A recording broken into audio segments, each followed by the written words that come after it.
Hi guys, so I am going to also be including lessons in human design on my channel because I love human design and I love sharing about it. And I assume that some of you guys come here because you want to learn more. Now I do obviously have some presentations and you can keep up to date on when those presentations will come out via my website, or you can sign up for my newsletter because I always announce it through there. However, I'm going to ask you to like and subscribe to this channel though, so that encourages me more to bring out more lessons and more courses for you. So the first lesson I'm going to discuss is definition, because a lot of people don't really look at their definition, but it actually does play a huge role into how you interact with others. And it has to do with your overall circuitry, but it's really quite simple. So I'm going to break down the 4 types of definition. Now, technically there is 5, but one that is considered no definition, which is actually a reflector, and it makes you a very unique type. So if all of your centers are white, that means you have no definition, and you should be doing some research on what does it mean to be a reflector, because definition doesn't impact you. It's having no definition at all that does make you you and has to do with how you engage in life. Now, like I said, definition relates to your overall circuitry and helps you understand what you subconsciously seek in others and what your areas are most important for conditioning. So those areas where your shadows get stuck in, depending on your definition, one area will impact you more than the other. So let's dive right in. Single definition is approximately 41% of the population. This means all channels and defined centers are connected in one continuous flow. You can see this in the example that it's going to be where there's no breaks in the centers that are defined. It could be that you only have 2 centers that are defined, but there's still that single channel that connects them. Single definition is considered whole. It means that your energy flows quickly and smoothly, and information is processed a lot quicker. You don't need somebody else or the planets to create a bridge of connection. People that have a single definition project a sense of independence and strength to them. As for conditioning, centers are going to be your biggest source. For your defined centers, you need to reflect on whether or not they may have been conditioned in childhood. Learn about what each center is and how it is meant to be expressed versus what shadows it can create. Then you want to look at your undefined or open centers. These are the centers that you will seek out to be defined in your relationship subconsciously. If you're currently in a relationship, you may want to assess if they are currently in alignment with your energy, or are they influencing you in any way. If you have a center that is completely open, meaning no defined gates, no little dots within that gate, it is most susceptible to conditioning and is often expressed in the shadow state. So that will be one center you will really want to work on. Split definition is 46% of the population. These are 2 separate areas of definition that are not connected to each other. You can see here how the ajna and the throat are connected, and then the sacral and the root. This is actually my definition, and it is something that is called a wide split. It means an entire channel is needed to become whole or singly defined. There are also smaller splits where you only need a gate instead of a full channel to feel that wholeness. So for splits, the gates will be what showcases your shadows and childhood conditioning more than those centers, especially hanging gates, meaning gates that are missing a partner.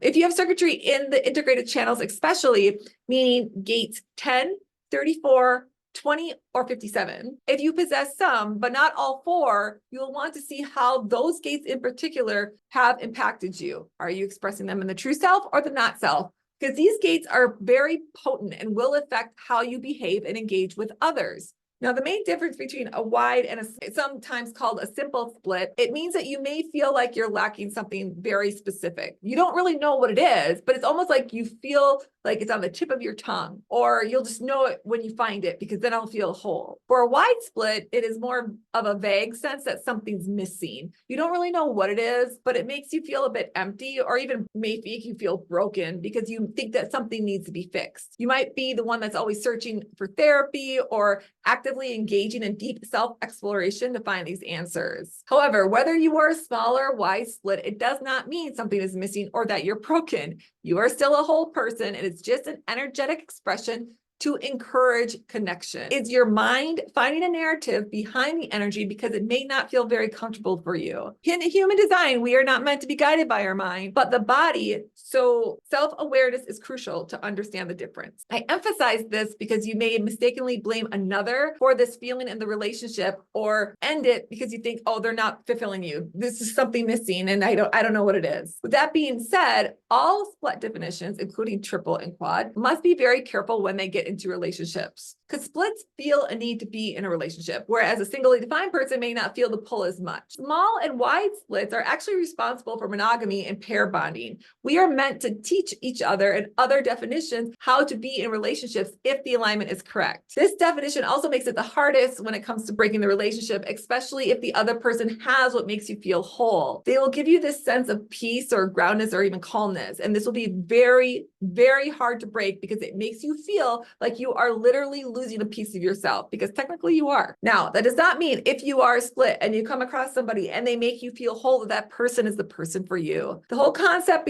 of twin flames and soulmates is where this energy comes out of. It makes you feel like, oh my God, yeah, this is the person for me. I cannot imagine living my life without him. So you'll hang on to it, even if it's not good for you. The important point is that when it comes to human design and connection, it has to do with how you're entering the relationship correctly. Did you follow your strategy when entering the relationship? Now, while you're in the relationship, let's say you entered it correctly and you pull the connection chart and it says, oh my gosh, you guys are perfect for each other. You guys will be together forever, right? Well, no, it doesn't really work that way either, because you have to remember that the other person also has to be in alignment, and it takes two to be in a relationship. So if somebody is not in alignment, it does not matter what the charts say. It doesn't matter if they fulfill you, if they're whole, if you're split, because if they are in the not self, or if they're dealing with a lot of shadows, they are not going to fulfill that side of the design. You will hold on to it thinking it's going to change or something's going to get better, but it won't if that person isn't willing to change. This is actually a really hard lesson for me to learn, because according to my human design, my ex and I should have been perfect together.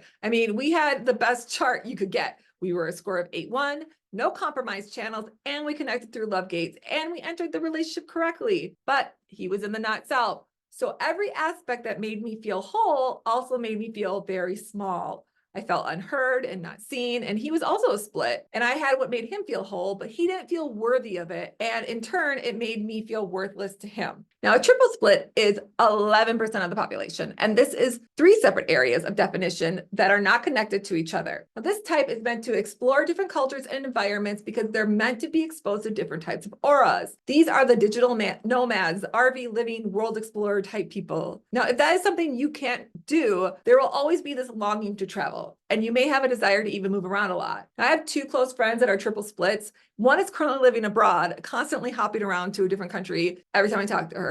Another moved around so much in her life until she got married and settled down. Now she's not able to travel as much, and it's actually suffocating her. It's causing problems in their marriage because her significant other doesn't understand the need or drive that causes her to want to travel. Other than the need to go out and explore, triples can be very impatient and impulsive at times due to these uneasy feelings of scattered energy. However, other times you're going to feel very centered, focused, driven, ambitious, and assertive. It's because who you surround yourself with will influence this, or it will be because of the planetary transits. Now, triples can get addicted to people when they give a specific energy, and it can make you distort your decision-making authority, because the ones that ground you will drive you will be hard to let go of.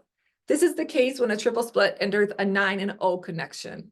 It's almost like the other person is going to make them feel very grounded. That is the one that they complete you. You'll enjoy it and feel very secure for a while. However, it's going to start to suffocate you, because then you're going to start to feel trapped and not know how to get out of it. It's like this internal dichotomy for a triple, because they need to be social with a need to escape.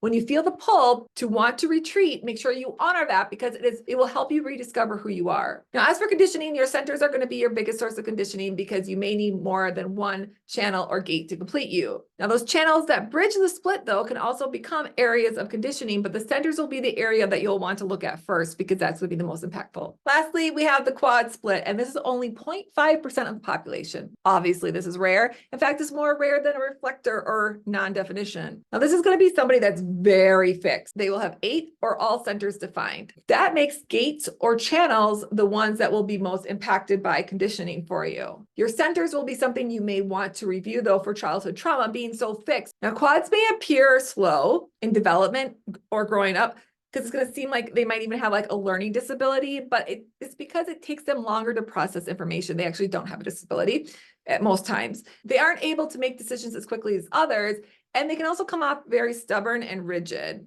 Trying to force the quad to comply with someone else's expectations can be very traumatic for them, or even destructive to them. And in response, they might rebel in their younger years and become resistant to change in their later years. Now, quads have a hard time committing to one person. They may have affairs or prefer to have open relationships or even engage in polygamy because different people will make them feel differently about themselves, and they can also appear different to different people. Keep in mind that when you are a quad split, you might most likely will need time by yourself as well because you may feel overwhelmed by different energies, especially when it comes to large crowds. Okay, guys, so that's a quick, simple review of the definition in human design. If you have any questions or need me to elaborate on anything, please put it down below in the comments, and I will make sure to try to answer those as quickly as possible. Also, like I said, make sure you like and subscribe, and I look forward to the next lesson. Thanks, guys.